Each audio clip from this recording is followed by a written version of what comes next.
Hello friends, जय मसीह की। कैसे हैं आप? Praise the Lord. आशा है आप भले चंगे हैं और परमेश्वर की आशीषों का आनंद ले रहे हैं। एक बार फिर से मैं आपका अपने इस चैनल पर स्वागत करता हूं, अनोखा प्रेम। इस चैनल में हम बाइबल की भविष्यवाणियों के बारे में तो बात करते ही हैं, लेकिन साथ ही साथ परमेश्वर के उस अनोखे प्रेम की बात करते हैं जिसके कारण उसने स्वर्ग छोड़कर धरती पर अवतार लिया और मेरे और आपसे प्रेम किया और हमारे लिए अपनी जान दी। तो उसी परमेश्वर की महिमा के लिए स्तुति, वंदना और सेवा के लिए चैनल बनाया गया है। और इसके पहले कि हम आज के विषय पे आगे बढ़ें, मैं चाहूँगा कि आपको हमेशा की तरह याद दिला दूं कि आप इस चैनल को सब्सक्राइब करना और बेल आइकन क्लिक करना ना भूलें। जब आप बेल आइकन क्लिक करते हैं तो जब भी कोई नया वीडियो मैं अपलोड करता हूं उसका नोटिफिकेशन आपको तुरंत मिल जाता है और कोई भी वीडियो आपसे छूटेगा नहीं। तो चलिए हम आज के विषय पे आते हैं। दोस्तों, मेरा नाम राजेश है और आज का जो विषय है वो बहुत ही महत्वपूर्ण है। रैप्चर या कलीसिया का उठा लिए जाना, इसके बारे में जो बहुत बेसिक बातें हैं उस पर हम विचार करेंगे कि क्या होने वाला है और बाइबल क्या बताती है।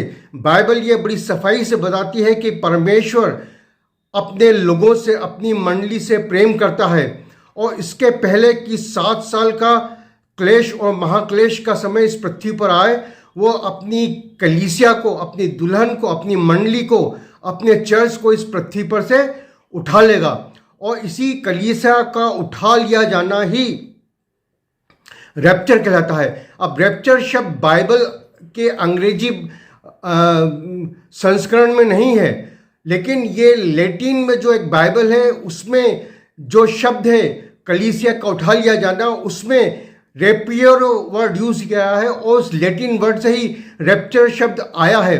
तो कोई आपको ये भरमाने ना पाए कि रैप्चर शब्द बाइबल में नहीं है, लेकिन क्योंकि बाइबल अनेक भाषाओं में अनुवाद हुआ है, अंग्रेजी से हिंदी में हुआ है, तो हिंदी और अंग्रेजी में ये शब्द नहीं आया है, लेकिन लैटिन बाइबल में आया है। अब हम वो आयत पढ़ेंगे जहाँ पर ये शब्द आया है।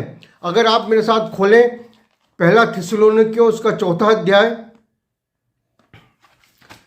पहला थिस्सलुनीकी की पुस्तक और उसका 4था अध्याय, पहला थिस्सलुनीकियों उसका 4था अध्याय और उसकी 13 आयत से लेकर मैं आपके सामने आगे पढ़ूंगा। हे भाइयों, हम नहीं चाहते कि तुम उनके विषय में जो सोते हैं अज्ञानी रहो। ऐसा ना हो कि तुम दूसरों के समान शोक करो जिन्हें आशा नहीं, क्योंकि यदि हम विश्वास करते हैं कि यीशु मरा और जी भी उठा, तो वैसे ही परमेश्वर उन्हें भी जो यीशु में सो गए हैं उसी के साथ ले आएगा। और 15 और 16 आयत पर मैं चाहता हूं कि आप ध्यान दें। 15वीं आयत, क्योंकि हम प्रभु के वचन के अनुसार तुमसे कहते हैं, हम जो जीवित हैं और प्रभु के आने तक बचे रहेंगे, सोए हुओं से कभी आगे ना बढ़ेंगे। 16वीं आयत, क्योंकि प्रभु आप ही स्वर्ग से उतरेगा, उस समय ललकार और प्रधान दूत का शब्द सुनाई देगा और परमेश्वर की तुरही फूंकी जाएगी और जो मसीह में मरे हैं वे पहले जी उठेंगे। तब 17वीं आयत, तब हम जो जीवित और बचे रहेंगे उनके साथ बादलों पर उठा लिए जाएंगे कि हवा में प्रभु से मिले और इस रीति से हम सदा प्रभु के साथ रहेंगे। तो 17वीं आयत में जो ये शब्द है, उनके साथ बादलों पर उठा लिए जाएंगे। तो बाइबल ये बड़ी सफाई से बता रही है कि एक दिन ऐसा आने वाला है बहुत जल्दी, और उस दिन का इंतजार पिछले 2000 साल से विश्वासी लोग कर रहे हैं। अब बाइबल की और भी भविष्यवाणियों को हम देखें तो हम पाएंगे कि परमेश्वर का वचन बड़ी सफाई से ये बात बताता है कि वो दिन कब होगा या कब आएगा उसको कोई नहीं जानता, स्वर्ग के दूत भी नहीं जानते, लेकिन वो दिन आएगा और अचानक आ जाएगा। उस दिन क्या होगा? जो लोग विश्वासी हैं, प्रभु यीशु में सो गए हैं, वो सब के सब जी उठेंगे। जी हाँ, 2000 साल से जितने मसीह विश्वासी हैं, सारे क्रिश्चियंस नहीं, सारे ईसाई नहीं, इस बात को आप गौर करें, सारे ईसाई नहीं, लेकिन केवल वो जो प्रभु यीशु मसीह में सच्चे विश्वासी हैं। वो किसी भी चर्च के हो सकते हैं, किसी भी देश के हो सकते हैं, किसी भी रंग के हो सकते हैं, लेकिन यदि उनके हृदय के अंदर प्रभु यीशु मसीह का आत्मा वास करता है तो प्रभु का बदन का हिस्सा है, प्रभु की कलीसिया का हिस्सा है, प्रभु की मंडली का हिस्सा है। और परमेश्वर अपनी इस कलीसिया को एक दिन उठाने के लिए लेने का आएगा। तो जो लोग 2000 साल से मर गए हैं वो सब जी उठेंगे, नंबर 1। और दूसरी बात, जो मरे नहीं है, जो जीवित है उस समय, जैसे मैं और आप, यदि आज कलीसिया उठाई ली जाती है तो हम लोग तो जीवित हैं, हम मरे नहीं हैं, हमारी कब्रें खुलने की जरूरत नहीं है। लेकिन मैं और आप यदि हम सच्चे विश्वासी हैं तो हम लोग तुरंत बदल जाएंगे, क्षण मात्र में बदल जाएंगे और हवा में बादलों के साथ उठा लिए जाएंगे कि हम प्रभु के साथ हमेशा के लिए रहें।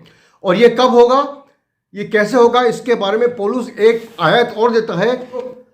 पहला कुरिन्थियों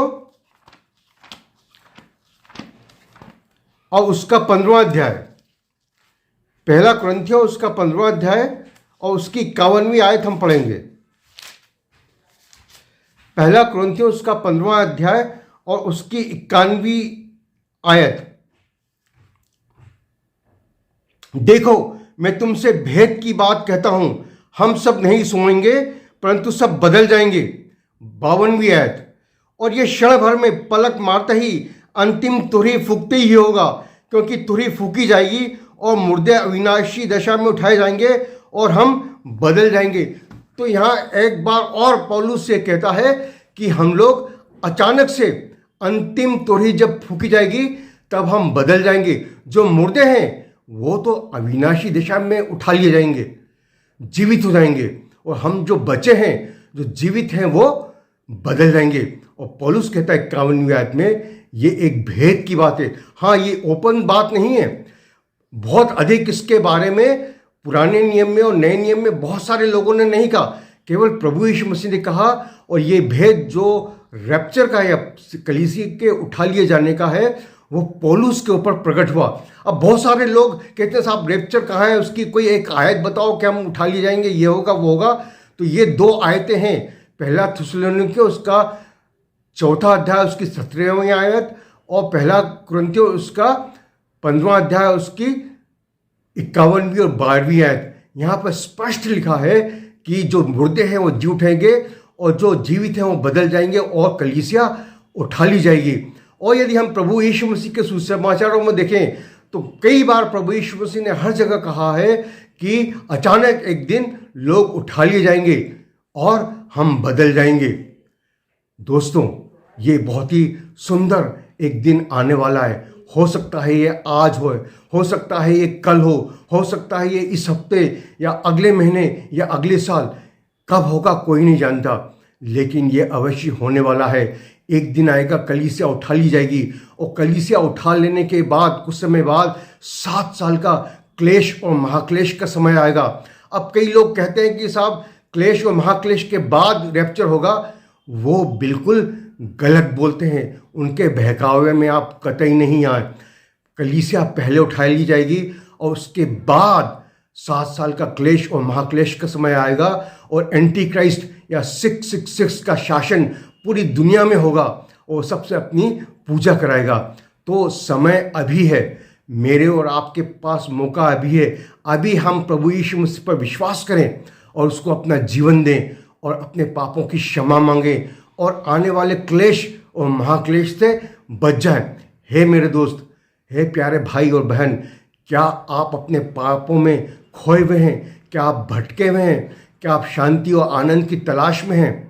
यदि ऐसा है तो आज आपके लिए सुसमाचार है, आप बचाए जा सकते हैं। और आपके बचाए जाने के लिए केवल एक सीक्रेट है, और ये कोई ओपन सीक्रेट नहीं है, बहुत सहज और आसान तरीका है। यदि तू अपने हृदय में विश्वास करे और मुंह से अंगीकार करे कि प्रभु यीशु मसीह को ही परमेश्वर ने जिला दिया, तो तू बचाया जाएगा। तो यीशु मसीह पर विश्वास करें। रोमियो 10वां अध्याय और उसकी 9वीं आयत कि यदि तू अपने मुंह से यीशु को प्रभु जानकर अंगीकार करे, अपने मुंह से यीशु को प्रभु जानकर अंगीकार करे और अपने मन से विश्वास करे कि परमेश्वर ने उसे मरों में से जिलाया, तो तू निश्चय उद्धार पाएगा। तू निश्चय उद्धार पाएगा। कोई शंका या अविश्वास की जरूरत नहीं है। यीशु मसीह पर विश्वास करके उसका अंगीकार करना है और अपना जीवन उसे देना है। मेरे दोस्त, आज ही आप भी प्रभु यीशु मसीह पर विश्वास करें और अपने मुंह से, अपनी जबान से अंगीकार करें कि वो आपका प्रभु और परमेश्वर है। तो आज ही आपको मुक्ति मिलेगी, आपको नजात मिलेगा। परमेश्वर इस भेद को समझने की आपको बुद्धि दे और आपके मन में नम्रता दे कि आप दीनता से ये सुसमाचार ग्रहण करें और उद्धार को प्राप्त करें। परमेश्वर आपको आशीष दे।